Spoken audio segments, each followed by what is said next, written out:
Hey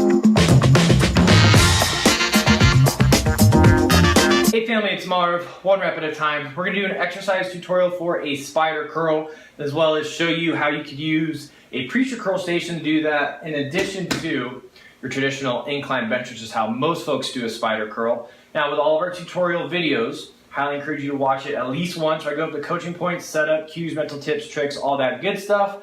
And then until you feel confident, competent doing it on your own, you do your first few warm-up or working sets with me in your ear, so to speak. And then you can get rock and roll. Now, because it is a curl, I will include in the link down below our really in-depth tutorial about curls, because it's not merely moving the weight up from point A to point B. You know, there is something to be talked about, you know, keeping the sternum up, shoulder blades back, squeezing the muscle. You know, if you're using dumbbells, maybe you get that little extra, raise the pinky at the top end, get a little extra activation of the bicep. So watch that tutorial as well if you have a question on a curl, because believe it or not, curls are an awesome exercise. They're not the end-all be-all for bicep growth, but a lot of people just don't do them wrong. They don't do them with intention, where, you know, when I tell folks flex your bicep, they immediately go this. What about flexing your bicep in the lengthened position? So I digress. A spider curl. I'm going to do this on an incline bench. But you can also do it on a preacher curl station like I talked about. And then today in the tutorial, I'm going to be using an easy bar, you know, with the squiggly lines for my wrist. I can't do a straight barbell. If your wrists allow you to do a straight barbell, by all means use that, because once again, your pinkies are going to be, you know, turned up more. You're going to have more pronation. Supination.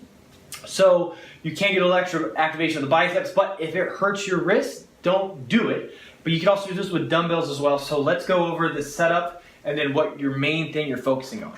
So once you have a bench set up to a pretty steep incline, so steeper than 45 degrees, you're essentially just gonna lean in and get in position, okay?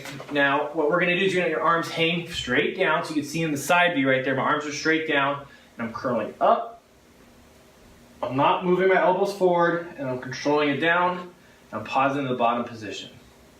What's cool about this is right here, this exercise really overloads what's known as the shortened position, the contracted position. So it's significantly harder at the top than it is at the bottom.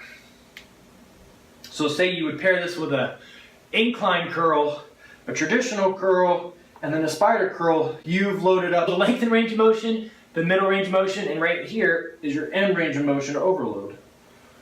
Okay, so what we're gonna do is, again, elbows are straight down, so I don't want you to be cheating, right, and bringing the elbows forward. Elbows are fixed. We start from a dead stop. We flex the biceps first, curl up. I like to breathe out at the top. Inhale down. Another main coaching point, don't curl up and just let it fall. I want everything to be slow and controlled.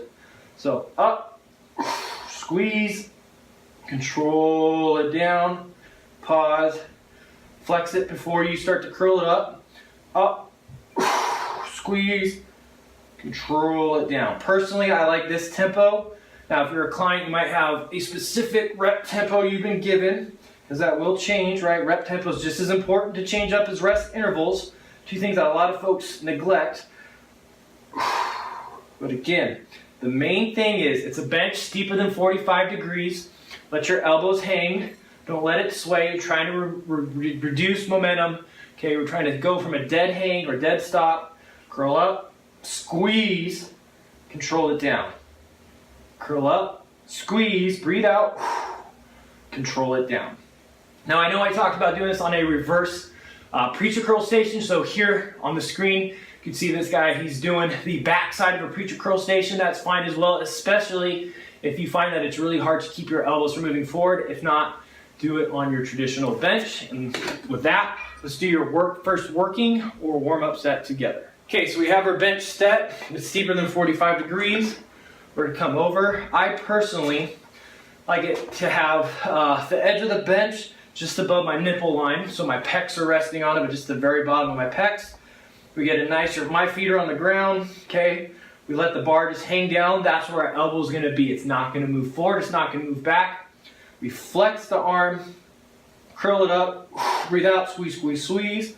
Control it down, pause, curl it up, flex.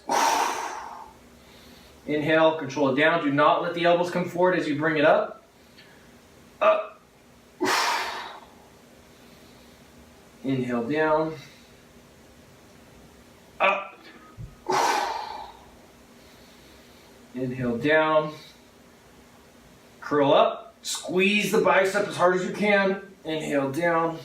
Don't let the elbows move forward or back. Don't let the weight swing backwards on the bottom. Inhale down, we'll do 2 more. Pause, up.